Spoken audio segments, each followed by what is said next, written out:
चलो बैठो बैठो।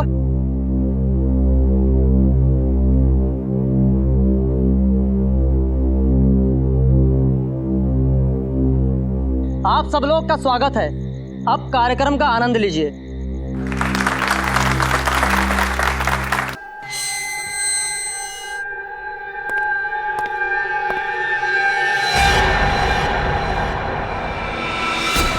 ये क्या गोली? तुम तो मर गए। ये कैसा हुआ?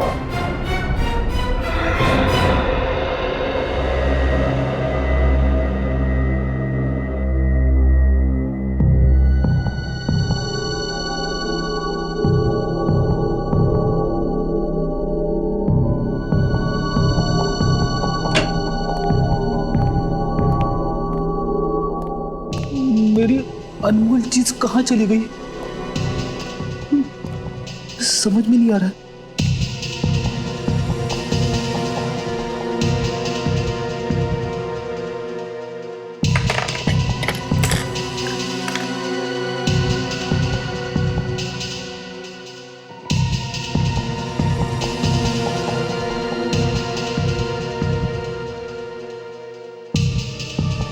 एसीपी साहब का डेस्क चेक करूं क्या? अरे नहीं, अगर उन्हें पता चल गया तो वो मुझ पे बहुत गुस्सा हो जाएंगे।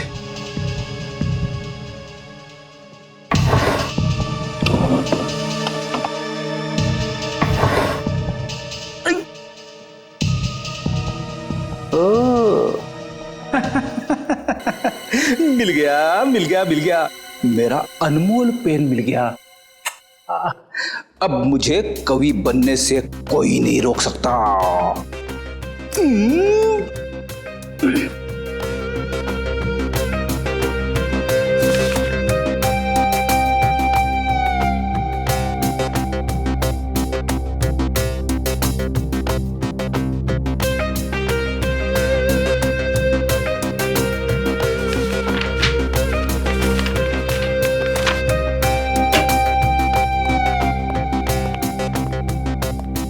क्या बात है फ्रेडी?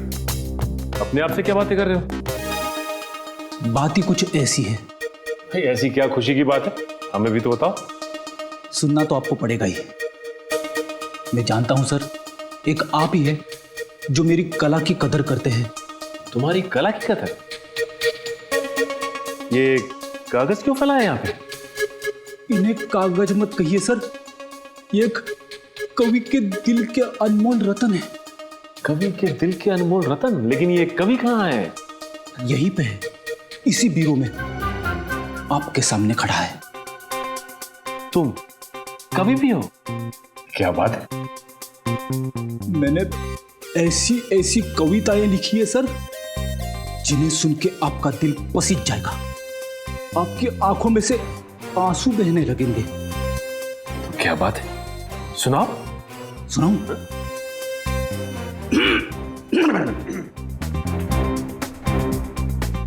हर शाम अपने आंगन में बैठ के जब मैं डूबते सूरज को देखता हूं, हर शाम अपने आंगन में बैठ के जब मैं डूबते सूरज को देखता हूं, तो मेरे दिल में यह ख्याल आता है कि सूरज के साथ साथ पंकज क्यों न चला गया। पंकज? तो तुमने पंकज पे कविता लिख डाली? बहुत याद आ रही है पंकज की? हाँ सर, पंकज की बहुत याद आ रही है। वैसे मैंने एक और कविता लिखी है। एक और? अभिजीत सर और तारिका के ऊपर। ठीक है, ये भी सुना दो। अभिजीत सर को पसंद है फॉरेंसिक लैब में जाना। अभिजीत सर को पसंद है फॉरेंसिक लैब में जाना। डॉक्टर तारिका से पूछते हैं वो केस का ताना बाना। जुर्म से जब बात बढ़ती है रिश्तों पे, तो डॉक्टर सालुंके का वहीं पे आ जाना। बड़ी बहुत प्यारी कविता थी, मेरा दिल तो पसीज गया। उससे पहले मेरी आंखों में आंसू आ जाए प्लीज, बस। नहीं, मैंने और 2-4 कविताएं लिखी है। वो तुम दीवारों को सुनाओ। नहीं नहीं,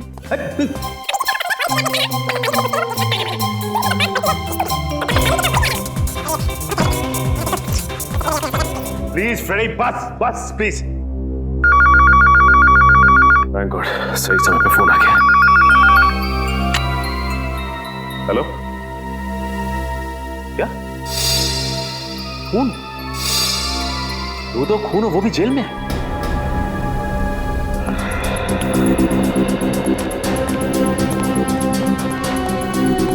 आइए सर, आइए सर।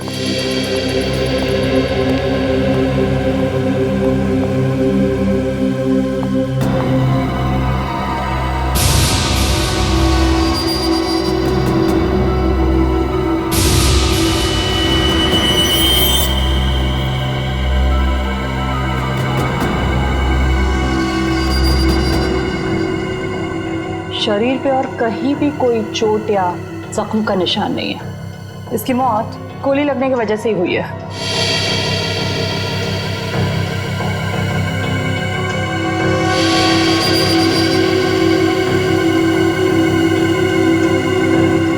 कहीं कोई एग्जिट वुंड भी नहीं है, इसका मतलब गोली शायद शरीर के अंदर ही। सर, यहाँ पे तो गन नहीं है। इससे एक बात तो तय है, इन दोनों ने एक दूसरे को नहीं मारा, ना इन्होंने आत्महत्या की, नहीं तो गन्स यहीं कहीं होती। जरूर किसी तीसरे आदमी ने इनका खून किया है। जेल में खून? ऐसा कैसे हो सकता है? इन दोनों के साथ तो कोई तीसरा कैदी भी नहीं था। नहीं तो मैं सोच रहा हूँ जेलर साहब, जेल के स्पेशल सेल में कैद 2 कैदी वो मारे जाते हैं। कैसे?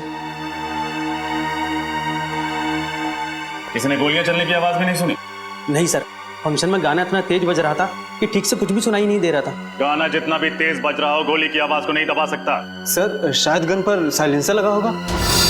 मतलब तुम ये तो मान रहे तुम्हारी मौजूदगी में कोई जेल के अंदर गन लेकर आया, वो भी साइलेंसर वाली गन, और इन दोनों को मार दिया?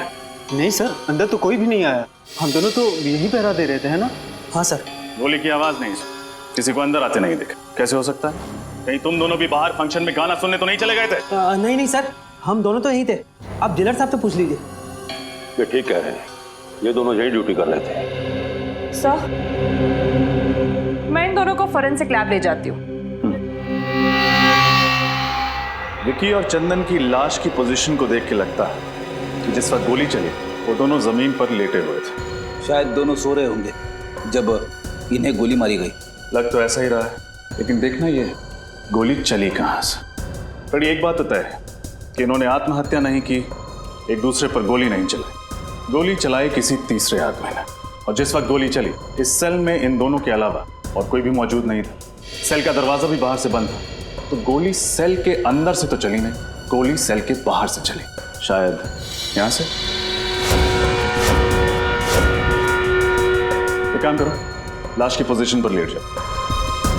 आप मुझे कह रहे? हाँ, यहाँ कोई और तो है नहीं। ठीक है सर, अगर आप कह रहे तो मैं सो जाता हूँ।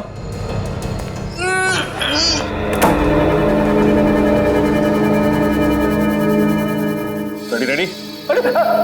अरे सर, सचमुच गोली मत मार देना। घबराओ मत, बंदूक खाली है। यहाँ से पूरी बंदूक को अंदर घुसाना तो मुश्किल है, बाहर से भी गोली चलाई होगी तो जाके लगेगी सामने वाली दीवार में। इस एंगल से विक्की और चंदन को गोली मारना तो नामुमकिन है। गोली यहाँ से तो नहीं चली होगी। तो फिर गोली कहाँ से चली? हो सकता है वहां से। रोशनदान से? मगर रोशनदान तो काफी ऊंचा है और उस पर नेट लगी हुई है। सो तो है फ्रेडी। एक काम करते हैं, मैं बाहर जाके रोशनदान को चेक करता हूँ, तुम जाके जेलर साहब से मिलो, उनसे विक्की और चंदन के बारे में पूछताछ करो। उठ जाऊं? जेलर साहब बाहर हैं, उठना तो पड़ेगा ही।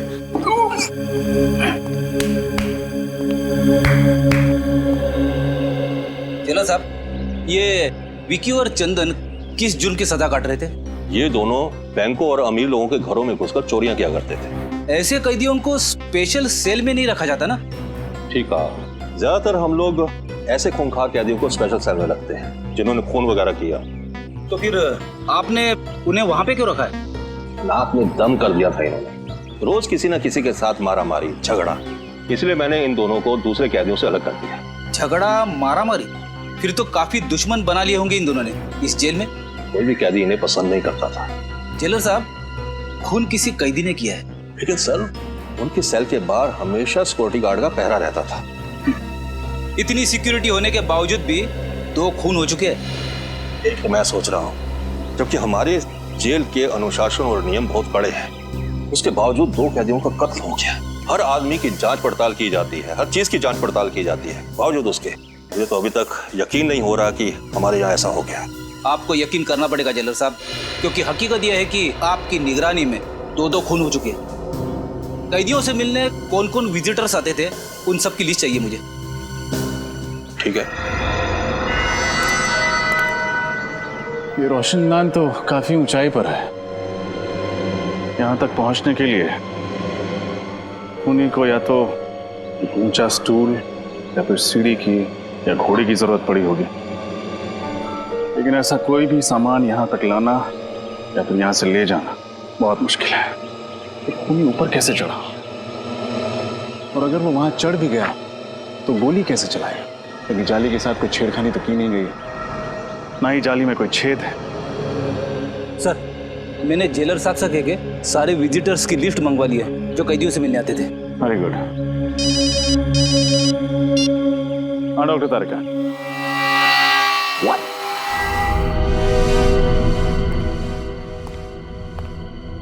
क्या तारिका जी, आपने तो मेरा दिमाग ही घुमा दिया। मैं क्या कर सकती हूँ रजत? मैं वही कह रही हूँ जो सबूत मुझे बता रहे। ये दोनों कैदियों पर 2 अलग अलग एंगल से ही गोलियां चली है। लेकिन अलग अलग एंगल से कैसे? विक्की पर जो गोली चली है वो करीबन 60 डिग्री एंगल से चली है। 60 डिग्री मतलब गोली यहां से चली? हाँ, और चंदन पर जो गोली चली है वो करीब 20 डिग्री एंगल से चली। 20 डिग्री मतलब यहां से? हाँ। तो क्या खूनी ने घुटने पे बैठकर गोली चलाई थी? अब एंगल तो यही दिखा रहा है। हाँ, मेरा दिमाग और भी चकरा है। आपका कहना है कि गोली सेल के अंदर से चली, लेकिन यहाँ किसी भी तीसरे आदमी के होने की कोई संभावना है? हमने पूरा सेल चेक किया, यहाँ कोई भी खुफिया रास्ता नहीं। सिर्फ एक रास्ता है लोगों के अंदर आने का, और वो है ये दरवाजा। सर, ये किसी अंदर वाले का काम तो नहीं है? हो सकता है। ये लीजिए सर, जो जो इन कैदियों से मिलने आता था उन सारों नामों की लिस्ट। Thank you.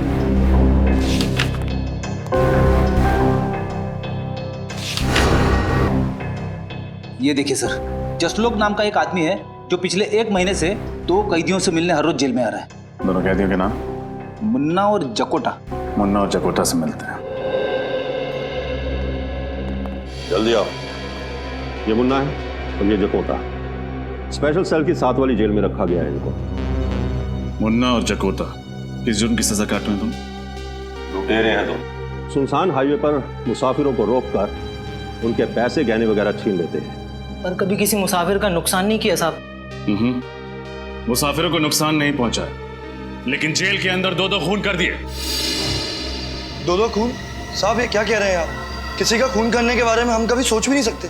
बनो मत। विक्की और चंदन के साथ तुम दोनों का 36 का आंकड़ा था ना? 36 का नहीं, 37 का कहिए। कोई दिन ऐसा नहीं गया जब इन दोनों की उन दोनों के साथ तू मैं ना हुई हो। कई बार तो हाथापाई की नौबत आई है। साहब, विक्की और चंदन को तो आपने अलग सेल में बंद कर दिया था, फिर हम उन्हें कैसे मार सकते हैं साहब? मार सकते हैं, जरूर मार सकते हैं, अपने उस साथी की मदद से जो पिछले 1 महीने से हर रोज तुम दोनों से यहाँ मिलने आता। साथी? आप लोग किस साथी की बात कर रहे हैं साहब? जसलोक की बात कर रहे हैं। जसलोक? वो तो वो क्या? जसलोक का नाम सुनते ही तुम दोनों के पसीने के छूटने लगे। आप लोग गलत समझ रहे हैं साहब। हमारा और जसलोक का ऐसा कोई इरादा नहीं था साहब। तो फिर क्या इरादा था? सच सच बता दो, वरना जसलोक से तो सच निकलवा ही लेंगे हम।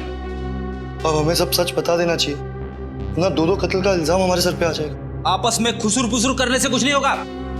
जल्दी बोलो, क्या बोलना है? साहब, विक्की और चंदन हमारे दुश्मन नहीं, दोस्त थे। झूठ, फिर से झूठ। नहीं साहब, हम सच कह रहे हैं साहब। हम चारों जसलोक की मदद से जेल तोड़ के भागने की साजिश कर रहे थे।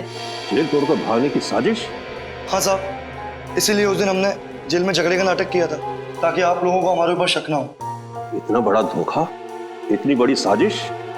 देखो, अगर ये बात गलत निकली ना तो। आप फिक्र मत कीजिए जेलर साहब, जब भी जसलोक हमारे हाथ लगेगा सच तो बाहर आ ही जाएगा। किसी और पर शक है आपको?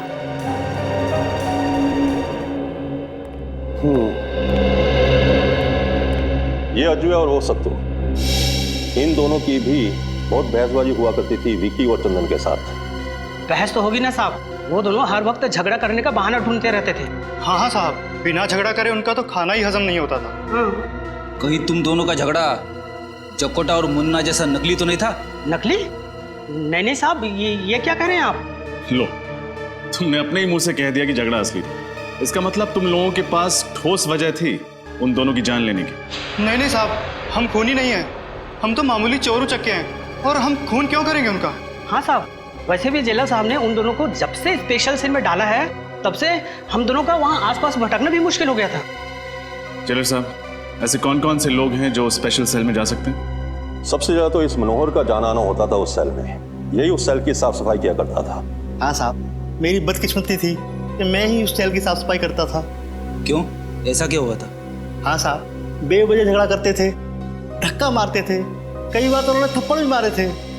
अरे वो दोनों तुम्हें मारा पीटा करते थे, ये बात तुमने मुझे पहले क्यों नहीं बताई? साहब, उन्होंने मुझे धमकी दी, अगर मैंने किसी से शिकायत की तो मुझे और मारेंगे।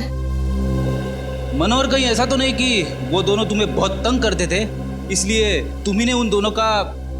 साहब, मैं तो उनके पास जाने से भी डरता था। मैं उनकी जान कैसे लूंगा साहब? मच्छर था साहब, उनके सामने मैं एक मच्छर। जेलर साहब, क्या हो रहा है आपकी जेल में? स्टाफ की पिटाई हो रही, दो कैदियों का खून हो गया। मैं तो खुद हैरान हूं। मुझे तो लगता था कि मेरी जेल में प्रशासन ठीक से चल रहा है, मगर तुम कौन हो? ये धनसुख है, चाय वाला। ये भी उस सेल में जाया करता था सुबह शाम चाय देने के लिए। अरे क्या हुआ धनसुख?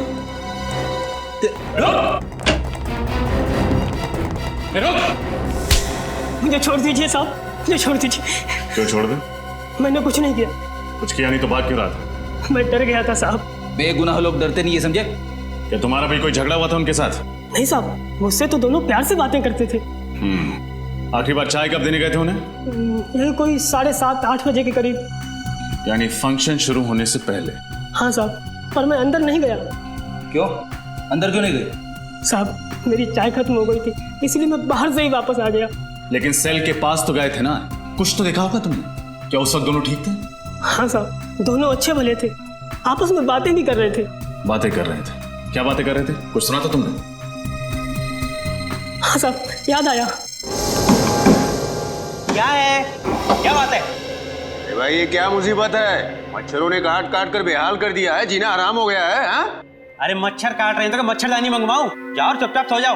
अरे यहाँ बैठना मुश्किल हो रहा है और सोने की बात कर रहे हो? पता नहीं ऊपर से ये रोशनदान की जाली किसने निकाल दी है। अब तो मच्छरों की ऐसा है यहाँ पे। तुम लोगों का ना रोज रोज का नाटक हो गया है। कभी मारपीट करते हो, कभी गुंडागर्दी करते हो, तो कभी मच्छर का बहाना करते हो। यार चुपचाप सो जाओ। अरे धनसुख, इधर आ तू और चाय पिला। वहां क्या करा? इधर आ।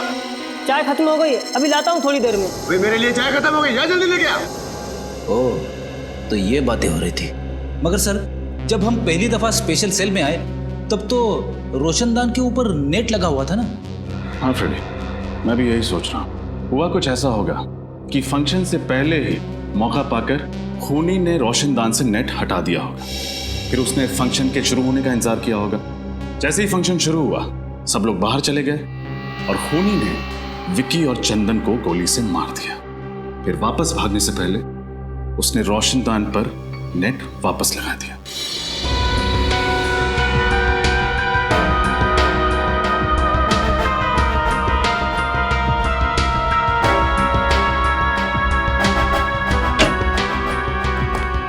सर, ये रहा जसलोक, बड़ी मुश्किल से हाथ लगा है। 9-2-11 होने के फिराक में था। तो आप हैं मिस्टर जसलोक, जो पिछले 1 महीने से हर रोज मुन्ना, जकोटा, विक्की और चंदन से मिलने के लिए जेल में जाते थे? हाँ? क्या बकवास कर रहे हैं सर? एक तो आपका ऑफिसर मुझे जबरदस्ती उठाकर लेकर आया, ऊपर से आप अनाप शनाप बके जा रहे हैं। अरे जेल में किसी से मिलना गुनाह है क्या? जी नहीं, जेल में किसी से मिलना गुनाह नहीं है, लेकिन जेल से भागने में किसी की मदद करना गुनाह जरूर है। सर, मैंने किसी की मदद नहीं की और ना ही किसी साजिश में मेरा कोई हाथ है। देखो, मुन्ना और जकोटा अपना मुंह खोल चुके हैं। तुम्हारे लिए यही बेहतर है कि तुम हमारा समय बर्बाद ना करो। बोलो सच। सर, मैंने एक बार बोल दिया ना कि मैंने किसी की मदद नहीं की तो नहीं की। बड़ी लगता है ये भाई साहब शराफत से कुछ नहीं बताने वाले। इनके ऊपर उस चीज का इस्तेमाल करना ही पड़ेगा। समझ गया मैं। सर किस चीज की बात कर रहे हैं? अभी पता चल जाएगा किस चीज की बात कर रहे हैं। सर बताइए ना प्लीज। अरे ये क्या है? ये सच बोलने का इंजेक्शन है। सच बोलने का इंजेक्शन? एक बार अगर ये इंजेक्शन लग जाए ना तो आदमी तोते की तरह सच बोलने लगता है। सर इसकी जरूरत नहीं, मैं सब बताता हूँ सर। मैं नुस्खा काम में आ गया। तुम क्यों रुक गए? शुरू हो जाओ। हाँ सर, मैंने उन लोगों की मदद करने का वादा किया था, वो सिर्फ इसलिए कि वो मेरे दोस्त थे। और जेल से निकलने के बाद इन चारों का क्या प्लान था? सर वो मुझे पता नहीं है, मैं तो सिर्फ जेल से निकलवाने में मदद कर रहा था। उसके बदले में वो लोग मुझे 10 लाख रुपए देने वाले थे सर। 10 लाख रुपए? हाँ, गोलियां शायद उस रोशनदान से ही चली हैं। लेकिन एक बात समझ में नहीं आ रही। डॉक्टर तारिका ने कहा था कि एक गोली यहां से 60 डिग्री एंगल से चली और दूसरी गोली यहां से 20 डिग्री एंगल से चली। लेकिन अगर दोनों गोलियां एक ही दिशा से उस रोशनदान से आई तो दोनों कैदियों को अलग अलग एंगल से कैसे लगी? सर कहीं हम गलत दिशा में तो नहीं जा रहे? नहीं फेडी, दिशा तो सही है, बस देखना यह है कि हवा का रुख किस तरफ है। हवा दिशा मैं कुछ समझा नहीं सर। मेरे कहने का मतलब यह है कि इन दोनों कैदियों के खून का उस रोशनदान से कोई ना कोई संबंध जरूर है, लेकिन क्या ये समझ में नहीं आ रहा। कहीं खूनी रोशनदान से तो अंदर नहीं आया? क्या फेडी, रोशनदान का साइज देखा है तुमने? इतने छोटे से रोशनदान से एक पूरा इंसान अंदर कैसे आ सकता है? अरे तो क्या सर गन खुद उड़ के आई अंदर? क्या कहा तुमने? नहीं सर नहीं, शायद सही कहा तुमने। हाँ, गन उड़ के ही सेल के अंदर आई। गन उड़ के अंदर आई? हो सकता है गन किसी ऐसी चीज के साथ जुड़ी हुई जो उड़ सकती, जैसे कि कोई खिलौना। हाँ सर, वो छोटे छोटे खिलौने होते हैं ना, वो हेलीकॉप्टर्स, एरोप्लेन, जिन्हें रिमोट कंट्रोल से उड़ाया जाता है। एग्जैक्टली। दरअसल हुआ कुछ ऐसा होगा कि खूनी रोशनदान के उस तरफ नीचे खड़ा होगा, उसके हाथ में रिमोट कंट्रोल होगा, उसने इस रोशनदान के जरिए हेलीकॉप्टर को अंदर भेजा होगा। हेलीकॉप्टर में एक कैमरा फिट होगा जिसके जरिए खूनी देख सकता था कि हेलीकॉप्टर कहां जा रहा है। इसके अलावा हेलीकॉप्टर में एक मैकेनिज्म होगा जिससे वो दोनों गोलियां चली होंगी, जिससे कि विकी और चंदन की नींद में ही मौत हो गई। ओह, अब समझ में आया गोलियां 2 अलग अलग एंगल से कैसे चली है।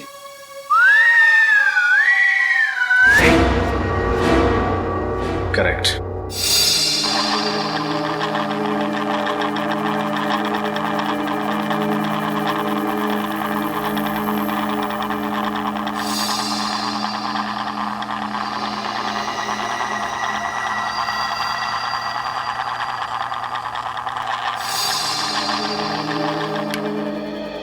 वो हेलीकॉप्टर भी कुछ इस तरह का होगा, इससे ज्यादा बड़ा नहीं हो सकता, नहीं तो फिर वो उस रोशनदान से सेल में घुस नहीं पाता।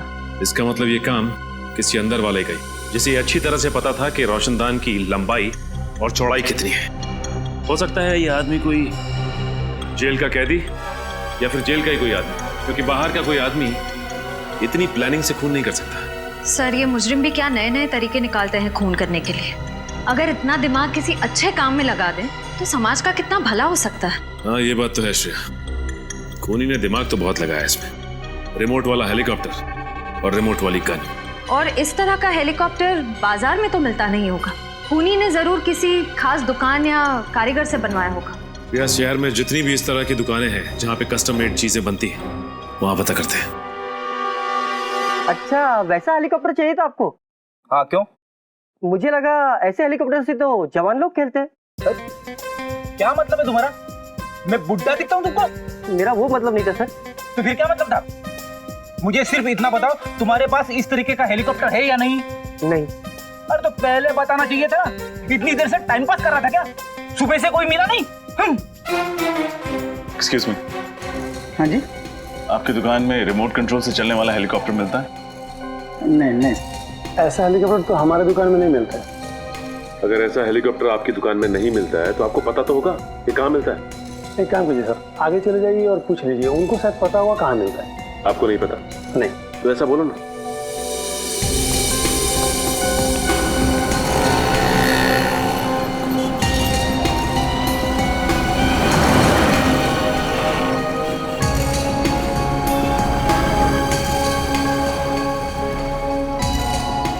तरफ से नहीं मिला। भाई उस तरफ भी कुछ नहीं। क्या फ्रेडी, हमारा चेहरा लाल क्यों? कुछ नहीं सर, कुछ भी नहीं मिला। उधर एक दुकान है, चल के पूछना।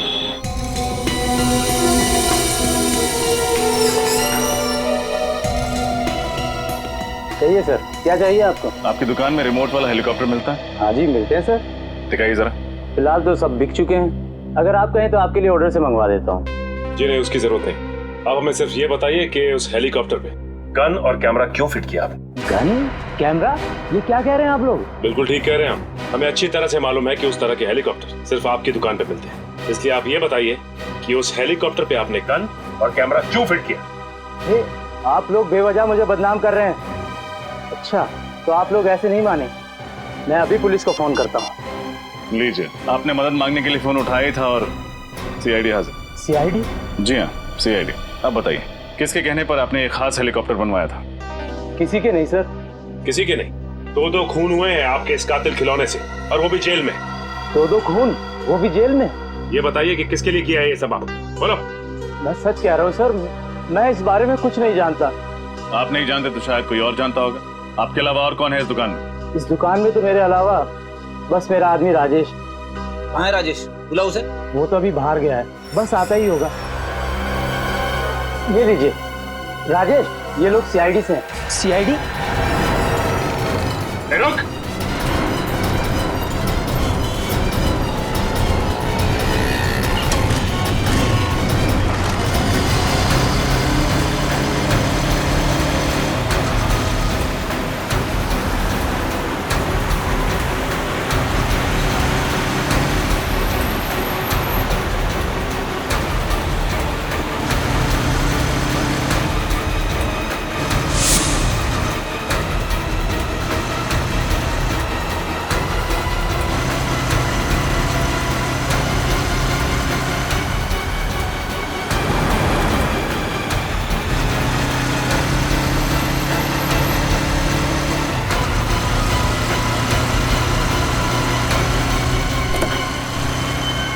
मेरी तो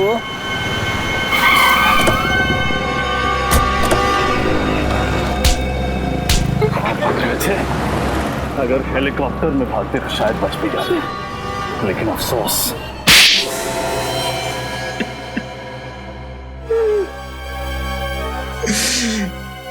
गलती हो गई साहब, मैंने जो कुछ भी किया पैसों के लिए किया। उस आदमी ने मुझे 50,000 रुपए दिए थे हेलीकॉप्टर में गन फिट करने के लिए। पैसों के लालच में तुमने एक खूनी की मदद की? गलती हो गई साहब, दोबारा ऐसी गलती कभी नहीं करूं। जेल से निकलोगे तो दोबारा करोगे ना? किसने पैसे दिए थे? पता नहीं, उसका ना तो नंबर याद है, ना एड्रेस, नहीं नाम। चेहरा याद है उसका? शक्ल थोड़ी थोड़ी याद है उसकी। कम से कम कुछ तो याद आया इसे श्रेया। इससे स्केच बनवा लेते हैं और अपने क्रिमिनल डाटाबेस में चेक करते हैं, हो सकता है ये कोई पुराना अपराधी हो।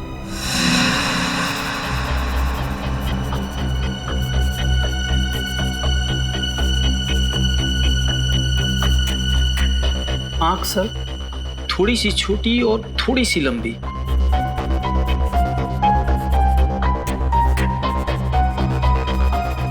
ये सही। होठ बिल्कुल सही, ऐसा है। और बाल सर? बाल छोटे छोटे थोड़े से और सुनहले सुनहले कलर का। हाँ सर, स्केच रेडी है।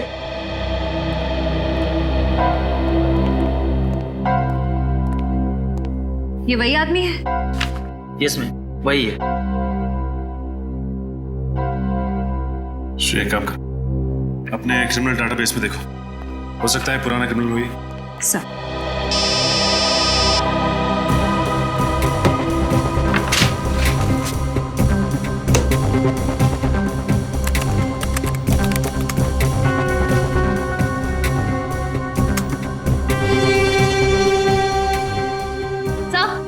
ये जगन नाम का पुराना मुजरिम है सर।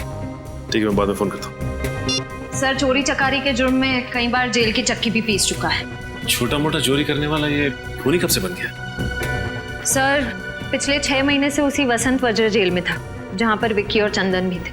इसका मतलब ये तीनों आपस में जरूर मिले होंगे और तीनों का कोई ना कोई कनेक्शन है। ये क्या, हफ्ते भर पहले ये जेल से छूटा है और जेल से छूटते ही सीधा हेलीकॉप्टर बनवाने पहुंच गया। लेकिन सर, जेल से छूटने के बाद ये फंक्शन के दौरान जेल के अंदर घुसा कैसे? किसी ने इसे देखा कैसे नहीं? हो सकता है श्रेया कि ये खुद ना गया हो और विक्की और चंदन को मारने में इसकी मदद की हो किसी ने। अपने कबरियों को काम पे लगा दो, पता करो कि ये जगन है कहाँ पे। सर देखो, तुम्हें मुझसे मिलना ही पड़ेगा, नहीं तो मैं। नहीं तो क्या धमकी दे रहे हो मुझे? आज रात 9:30 बजे ज्वाला रोड इंतजार करूंगा, अगर नहीं आए तो।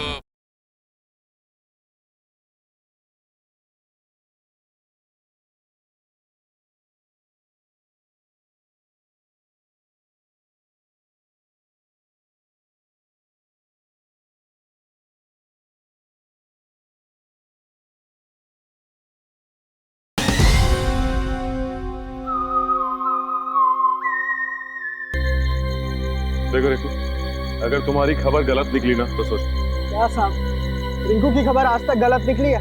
जो अब निकलेगी, जिस कबूतर की आपको तलाश है उससे यहीं पे घोंसला बना रखा है, यही है उसका घर। ये है जगन का ठिकाना। ठीक है रिंकू, ये रखो तुम अपने पास।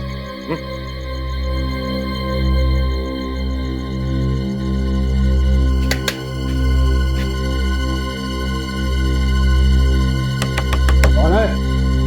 दूध वाला। इस वक्त? ओए, ये कोई दूध देने का टाइम है क्या? भैंस का जब मन करता है ना तभी वो दूध देती है। सुबह दूध नहीं दिया तो इसमें मैं क्या कर सकता हूँ? आज तक तो तेरी भैंस सुबह ही दूध देती थी, अबे रात को कब से देने लगी? क्या करें, सीआईडी के आने का कोई वक्त ही नहीं होता। सीआईडी? बोल, क्यों मरवाया तूने विक्की और चंदन को? मेरी कोई दुश्मनी नहीं थी विक्की और चंदन के साथ। अगर तेरी कोई दुश्मनी नहीं थी तो उन्हें मरवाया क्यों तू? पैसों के लिए। किसने दिए थे पैसे? बताओ, किसने दिए थे पैसे तुम्हें ये सब काम करवाने के लिए?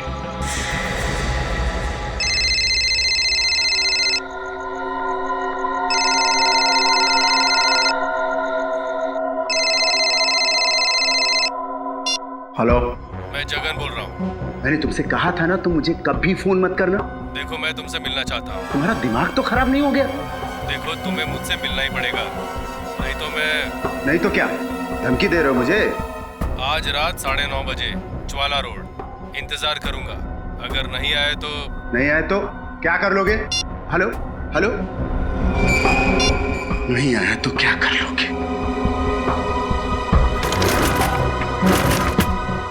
आज तुमसे मिलकर तुम्हारा हिसाब किताब चुकता करना ही पड़ेगा।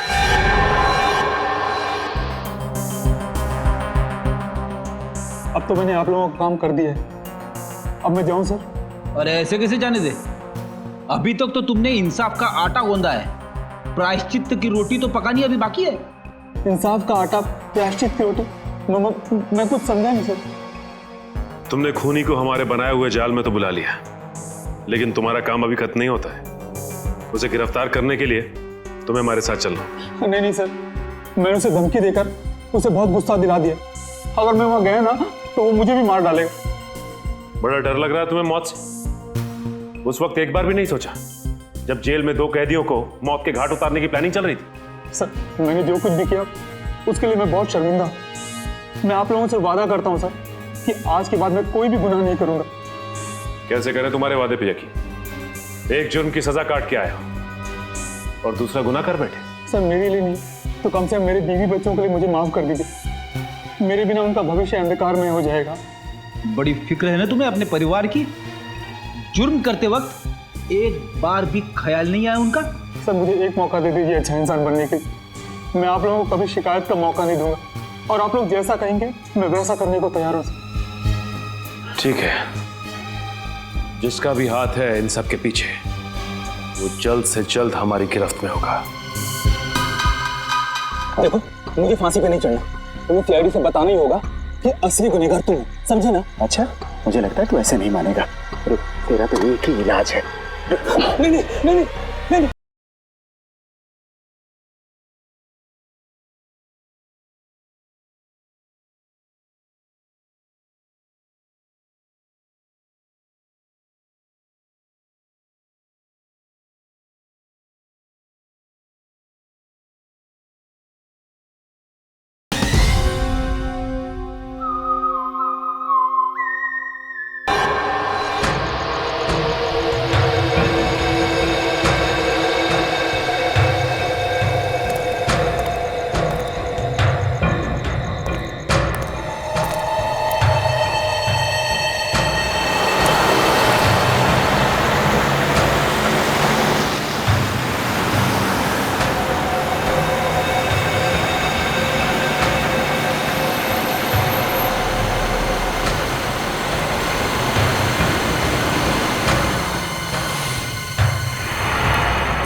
बचाऊं तुम्हारी। मुझे सीआईडी की धमकी देने की तुम्हारी हिम्मत कैसे हुई? देखो सीआईडी तुम्हारी वजह से मेरे पीछे पड़ी है, अब तुम्हारा फर्ज बनता है कि तुम मुझे सीआईडी से बचाओ।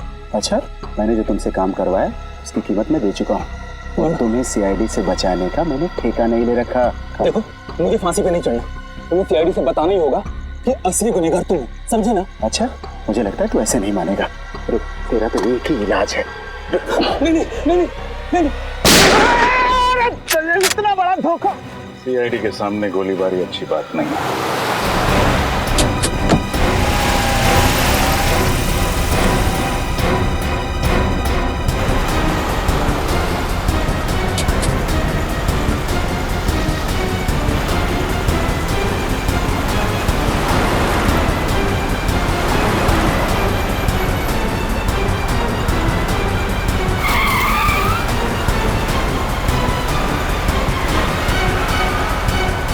तरह से गाड़ी चला रहा है, कहीं किसी को नुकसान ना पहुंचा दे।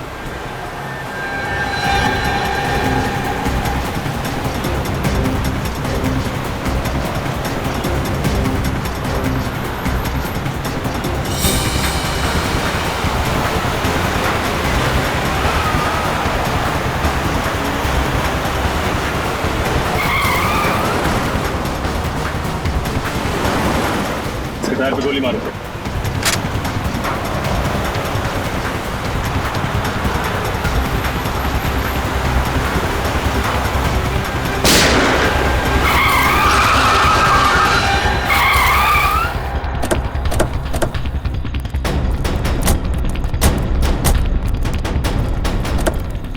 विजय बाबू, खेल खत्म तुम्हारा।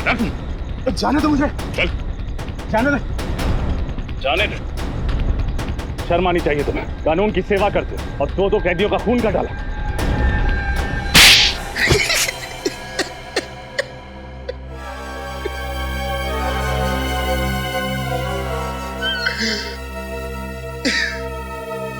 मैंने उन लोगों को मारने का इरादा बहुत पहले ही कर लिया था। इंतजार था तो बस एक सही मौके का, और वो मौका मुझे मिला जेल के उस फंक्शन के दौरान। क्यों? ऐसा क्या किया था उन दोनों ने तुम्हारे साथ, जो पुलिस में होते हुए भी तुमने कानून को अपने हाथ में लिया? उन लोगों ने मेरी बहन के घर चोरी तो की ही थी, साथ ही साथ उन्होंने मेरी बहन अर्चना के साथ छेड़छाड़ और जबरदस्ती की थी। क्या? तो तुमने ये बात किसी से कही क्यों नहीं? मैं डरता था कि समाज में बदनामी होगी, मेरी बहन का घर से बाहर निकलना मुश्किल हो जाएगा।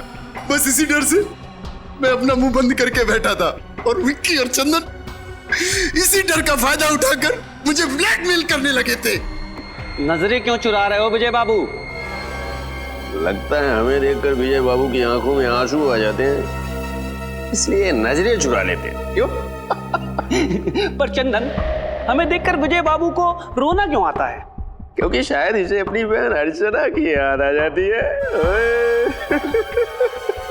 अरे बाप रे, चंदन, चंदन इसे गुस्सा आ रहा है, इसे बहुत तेज गुस्सा आ रहा है। चंदन, चंदन, मुझे डर लग रहा है। चंदन, मेरे हाथ कांप रहे हैं। ये अगले हफ्ते तक 20,000 रुपए मिल जाने चाहिए हमें, वरना तेरी बहन अर्चना की दुखद कहानी ना बहुत जल्दी पूरे शहर की जुबान पे होगी बेटा, समझा? और आंखें मत घूर, न दिखा। चल काम कर अपना। ले। हंस लो, जितना हंसना है हंस लो। वो पल दूर नहीं जब एक बहन पर हुए अत्याचार का बदला एक भाई अपने हाथों से लेगा। अभी बताइए सर, हर पल अपमान का घूंट पीकर जिंदगी गुजारना आसान नहीं है। माना तुम्हारी बहन के साथ जो हुआ गलत हुआ, पर ये सोचकर चुप बैठ जाना कि बदनामी होगी, ये बहुत ही गलत और पिछड़ी हुई सोच है।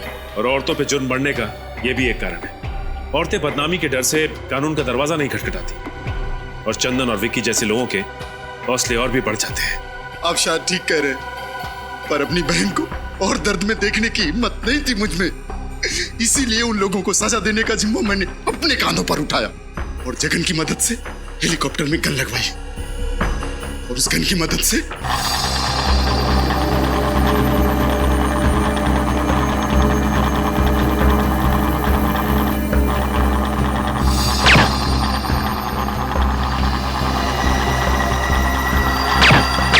माना कि तुमने जो किया अपनी बहन का बदला लेने के लिए किया, पर अगर बदले की आड़ में हर इंसान जुर्म करने लगे तो समाज में जंगल राज फैलने में देर नहीं लगेगी। मैंने जिन लोगों को मारा वो कोई अच्छे लोग नहीं थे। ये सही है कि वो लोग अच्छे नहीं थे, लेकिन गुनाह तो फिर भी गुनाह होता है, और तुम्हें क्या सजा देनी है यह अब अदालत तय करेगी।